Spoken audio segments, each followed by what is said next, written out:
Project management matters. Resources are scarce, needs are great, innovation is needed. We need to find ways of connecting and delivering at scale and at pace. We need to manage more as efficient projects. This very clear need for better run projects came out of discussions at the highest level of the United Kingdom government, when they looked around them at the amount of wasted resources and lost time and delivery of projects with products that weren't really needed or were not good value for money at the end of the day. And they established this PRINCE2 method, which was really titled that as projects in controlled environments, fairly self-explanatory, where they were trying to have structures in place, better control, stronger governance, improved stewardship of the public resources, and a set of standards that could be understood by everybody managing public sector projects.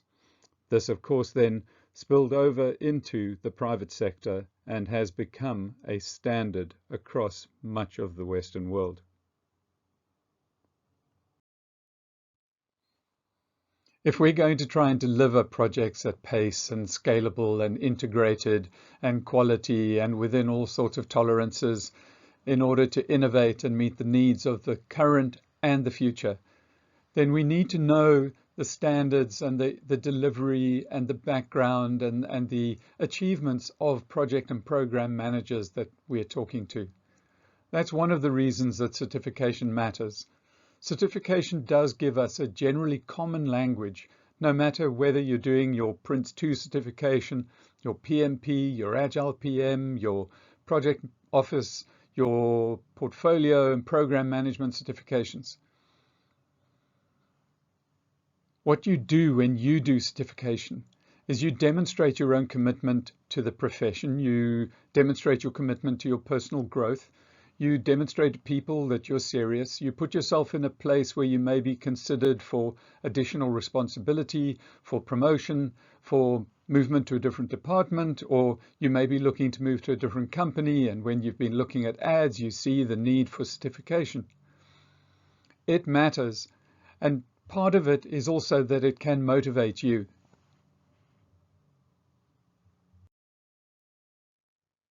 I have to assume that several of these reasons are the reason that you have selected to enroll on this course. So what we're going to do is look at the basic framework of PRINCE2. This is not a course to get you to pass your exams or to convince you to certify or to give you a lot of detail on how to manage a project. But it's to look at the 7 principles, the 7 themes, and the 7 processes in a way that makes it all very clear, very simple, in ways that the manual doesn't necessarily do. Or when you hear people talking about it, it doesn't all hang together. But this will enable you to do that, to have the conversations and have it hang together.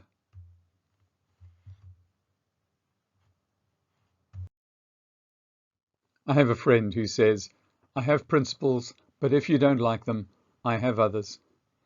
Now that's funny. But in the case of PRINCE2, there are 7 principles that if you don't have them, you can't have others and still call it a PRINCE2.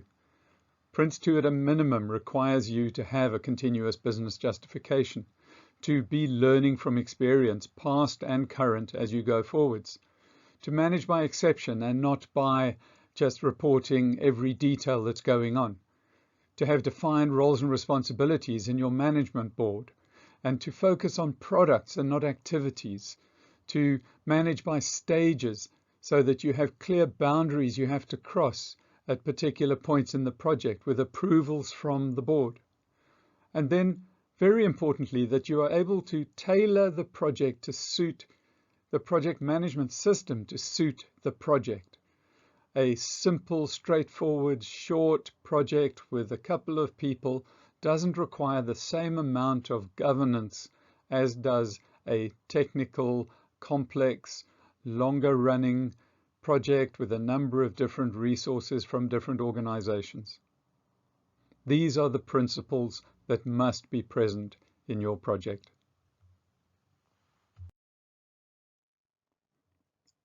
The 7 themes of PRINCE2 correlate significantly with the 7 principles of PRINCE2. What we see is the business case, for example, ties right back to the business justification, that we have to have the ongoing business justification of the project. That means this business case that's developed in the project startup is then carried throughout the project as that continued business justification. The organization theme goes precisely to the definition of roles and responsibilities and the makeup of the project board. The theme of quality is not only the quality of the product of the project, but it's the quality of the project process itself. But process assurance in the project is separate from quality assurance. And in this case, it's referring to ensuring that you have the right process in place to manage the quality of the product throughout the life cycle of the project. Plans cover not only the project schedule, but also how you're going to manage the project. What is your project management system? How are you going to do risk management, quality management, scope management, etc. Risk is risk management, which is absolutely critical in my mind and one of the most overlooked themes in terms of the quality of the definition and also the quality of the ongoing risk management process. That the risk assessment does not only happen once, but that it happens regularly, and that would be during the management stages, but most definitely as you are managing a stage boundary. Change, of course, is a major part of any project, particularly the more complex or longer projects, is how are you doing your change control? How do you keep a log of possible changes, requests for changes? Not all changes on your log will become changes. Smaller ones might be just accepted and noted. Others might need investigation and approval from the board. The progress theme is all about your management system in terms of defining your products and defining and tracking your progress and reporting your progress against the plan, and is one of your measures as you come to managing the stage boundary that is necessary for the board to look at the big picture and decide if this project should continue into the next stage.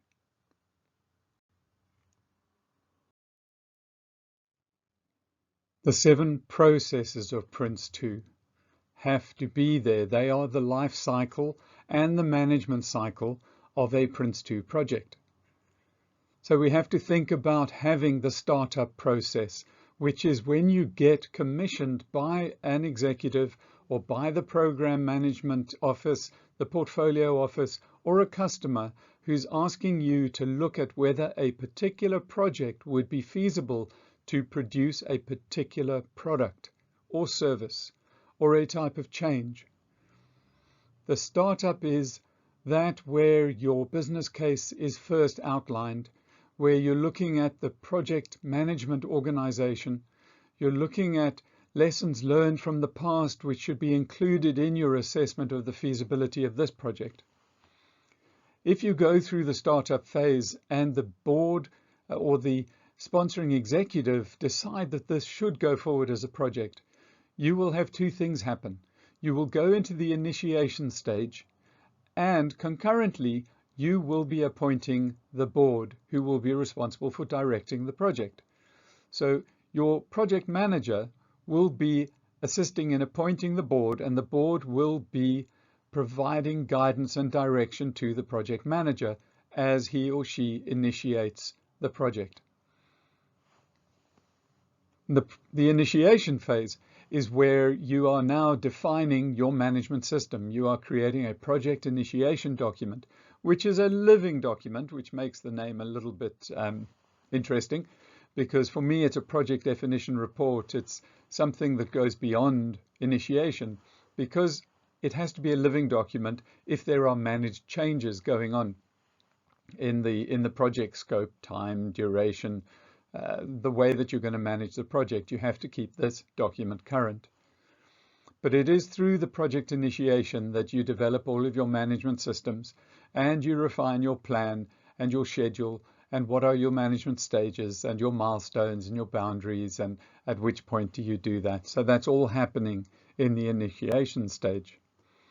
You go into managing the project by stage, which means that you're controlling a stage as the project manager, and at the end of stages you're also managing the stage boundary, which is consolidating everything you do know from having been controlling the stage and putting it together into a report to go to the board to seek their approval of what has been done and their authorization to proceed into the next management stage. In the processes, there is a process called managing product delivery. That is not on the project manager. That is on a team leader or a team manager within a work stream. We can often confuse it and think that, well, managing product delivery is the project manager's role, but in PRINCE2, it is referring to the team manager's role.